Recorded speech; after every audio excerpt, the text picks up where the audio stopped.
Si yo te digo que el gato maulla y ¿el perro qué hace? La gran mayoría de ustedes va a decir que el perro ladra, pero de pronto no. De pronto el gato maulla y el perro se asusta. De pronto el gato maulla y el perro no maulla. Todas son opciones completamente válidas, pero nuestra inteligencia nos dice que la forma en la que este acertijo se resuelve es que el gato maulla y el perro ladra. ¿Cómo hicimos esto? Esto lo hacemos a través de algo que se llama la atención. Le ponemos atención a ciertas palabras y a otras no. Esto se puede expresar matemáticamente en la ecuación que ustedes están viendo en este momento en pantalla. Lo que vamos a hacer es entender los componentes de esa ecuación porque es la forma en la que funcionan los grandes modelos de lenguaje, la inteligencia artificial moderna. Lo primero que tenemos que hacer es agarrar todo el cuerpo del lenguaje de la cultura humana y romperlo en pedacitos. Vamos a romper todas las palabras, todas las letras, todo lo que existe en la cultura humana en letras, sílabas y palabras. Ustedes dirán que estos son una cantidad de variaciones infinita, pero el lenguaje no es infinito. Efectivamente existen permutaciones casi infinitas de las letras, pero la realidad es que cuando uno toma todos los libros escritos, todo el internet, todos los emails, todo lo que está en Google, todo lo que está en la Wikipedia, todo lo que está en redes, foros, etcétera, uno se da cuenta que, por ejemplo, en el caso del lenguaje inglés, hay una más o menos cantidad de 50,000 tokens. Si le agregamos otros lenguajes, si le agregamos lenguajes de programación u otros tipos de texto, el número aumenta bastante. Típicamente, los sistemas de traducción, por ejemplo, usan entre 40,000 a 50,000 tokens. Y los grandes modelos de lenguaje, como GPT-4, Llama y los otros grandes modelos que existen, pueden usar hasta 256,000 tokens en sus tokens del vocabulario del lenguaje. Pero por ahora, ten en mente que lo que hacemos es que agarramos las palabras y las dividimos en pedacitos. Entonces, por ejemplo, la palabra satisfacción tiene la palabra acción y acción es un token. Pero la letra F puede ser otro token. El is de satisfacción es un token y el sat es otro token. Y ahora que tengo cada uno de esos tokens, lo siguiente que tengo que hacer es evaluar la correlación que existe entre token y token. Entonces, imagina que tengo el token gato, es la palabra gato. Y quiero buscar la palabra gato, qué tan cercana en todo el lenguaje está a otros conceptos. Entonces, por ejemplo, imaginen que esto fuera un plano cartesiano con un eje X que va de 0 hasta n, donde n es el número de tokens que existen. Entonces la palabra gato en el eje animal estaría muy cerca al 0. Entonces yo pongo que gato con su correlación animal es un 0. E imagina que tengo una segunda dimensión, como si fuera un eje XY, y estuviera la palabra automóvil. Gato respecto a automóvil muy probablemente está tan arriba como sea posible, porque gato no está cerca de la palabra automóvil. Y ahora imagina que tengo una tercera dimensión y tengo el eje amor. Uno ama a los gatos, pero uno no ama a los gatos más que a los bebés. Entonces gato no va a estar en el 0 de la palabra amor, pero de pronto sí va a estar en el 10. Y así lo hago para todas las palabras que existen, para todos los tokens, a partir de qué tan cercanas están las palabras con otras palabras en el lenguaje. Esto es ubicarlo en un espacio n-dimensional. Visualmente, los humanos solamente podemos ver 3 dimensiones, pero un computador no tiene problemas en guardar las 300,000 millones de dimensiones de GPT-3 o las 50,000 dimensiones de todos los tokens que requiere un traductor. Entonces, cada palabra tiene un vector o un número de números que me muestra la cercanía entre otras palabras y se ubican de manera multidimensional, y eso es tokenizar el lenguaje. Esto crea un efecto muy interesante, y es que palabras similares van a estar en estos espacios multidimensionales muy cerca de otras palabras similares. Entonces, por ejemplo, la palabra gato, perro y lobo van a estar muy cerca entre sí, porque son mamíferos, porque están en español, porque son animales, y la palabra banano o manzana también va a estar muy cerca entre sí. El otro fenómeno interesante que tiene esto es que las palabras pueden tener vectores. Un vector es una dirección en ese plano cartesiano multidimensional que se parecen mucho una con la otra. Entonces, por ejemplo, rey y reina tienen una conexión muy similar a hombre-mujer. Ese vector muy probablemente es el vector de la palabra género. O, por ejemplo, la palabra caminé y caminar va a estar muy similar a nadé y nadar, porque el vector de tiempo presente o pasado los hace estar muy cerca.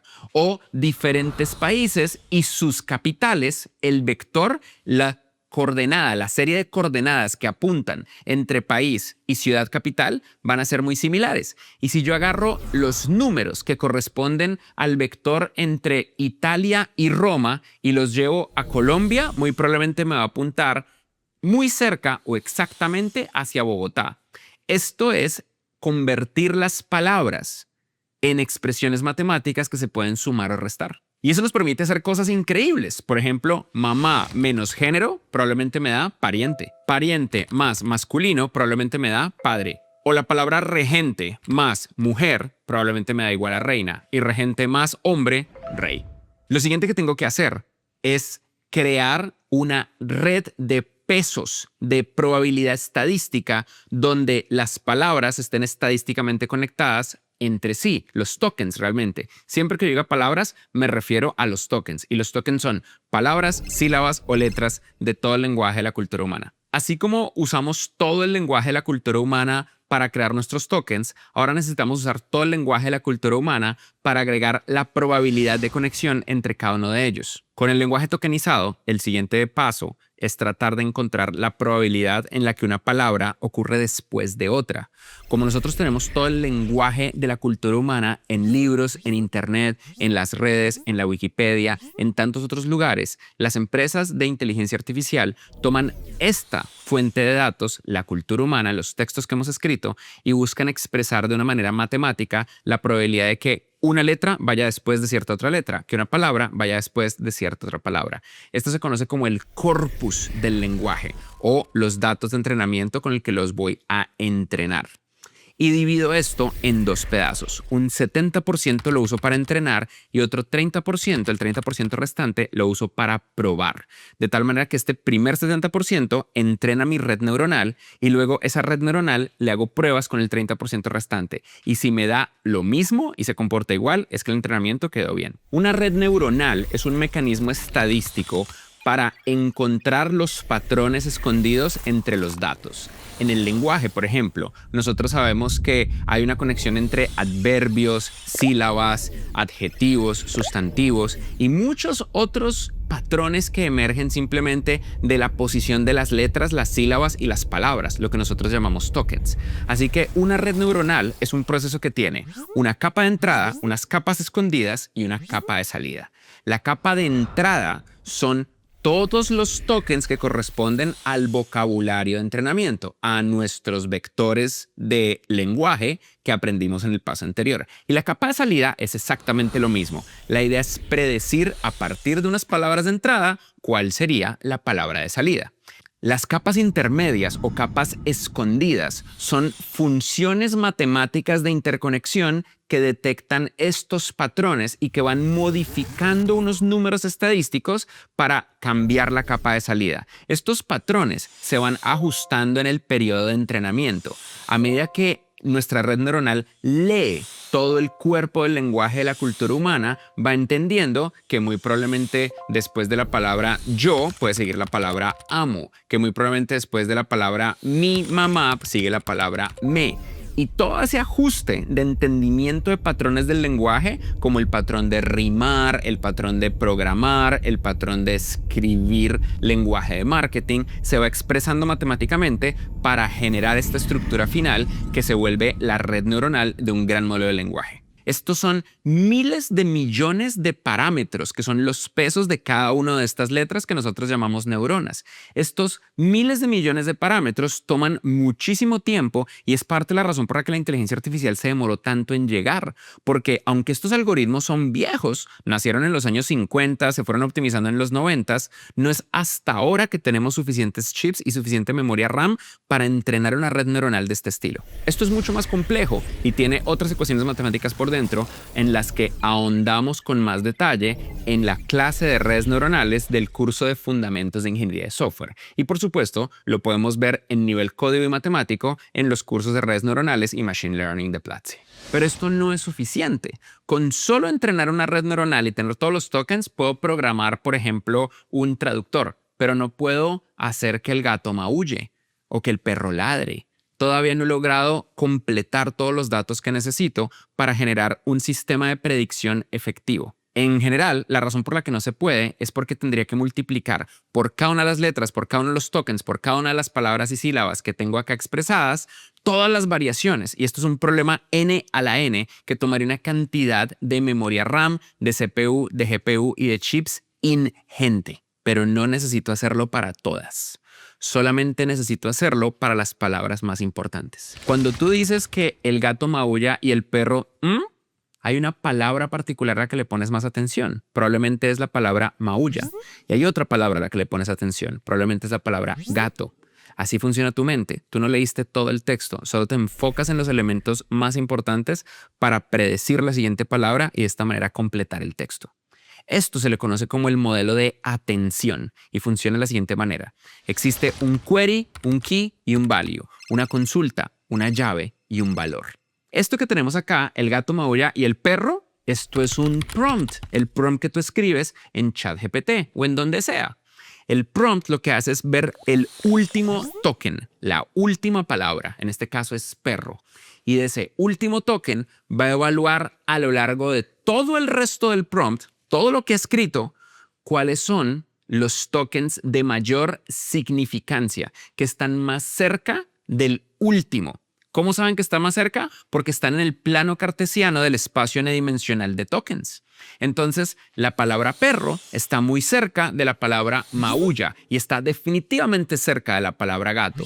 Estas palabras que son cercanas a la palabra perro las volvemos la llave.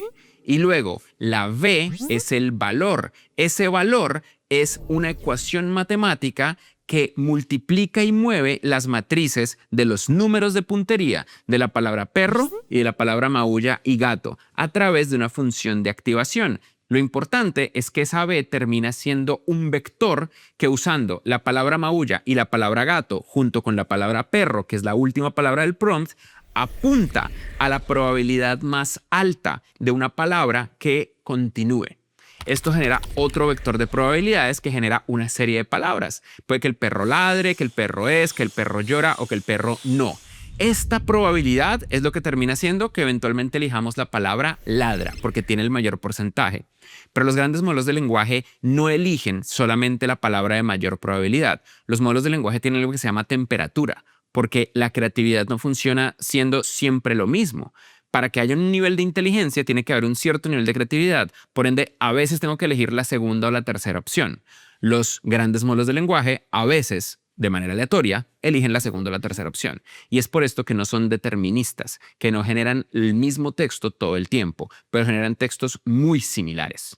Sin embargo, esto solamente sirve para autocompletar. Los primeros GPTs o Generative Pre-trained Transformers, que son estos modelos que integran la red neuronal, los tokens, el espacio n-dimensional, la atención, uno les colocaba un texto y tenían que completarlo. No se comportaban como un chat. Lo que hizo OpenAI es que contrató a 6,000 personas en África para hablar con el modelo y regañarlo cuando el modelo no se comportaba como un chat y recompensarlo cuando el modelo se comportaba como un chat. Esto recalibró las neuronas del modelo para enseñarle al modelo a responder como un chat o como no un chat. Esto se conoce como RLHF, Reinforcement Learning with Human Feedback. Y es la forma en la que los modelos aprenden a hablar como un chat. Esto incluye aprender cuándo dejar de hablar, cuándo dejar de generar resultados. Esta es la razón por la que ChatGPT responde muchas veces en listas de viñetas o por la que Anthropic, Claude y Gemini tienen respuestas tan diferentes en su personalidad a la personalidad que tiene Claude. Hay varios cursos de Platzi de procesamiento del lenguaje natural que te lo explican más a fondo, pero el curso más importante es el curso de fundamentos de LLMs, que te enseña de punta a punta cómo construir esto, cómo instalarlo en tu computadora y cómo ser un ingeniero que está construyendo la frontera del conocimiento, que hoy en día es la inteligencia artificial generativa con grandes modelos de lenguaje.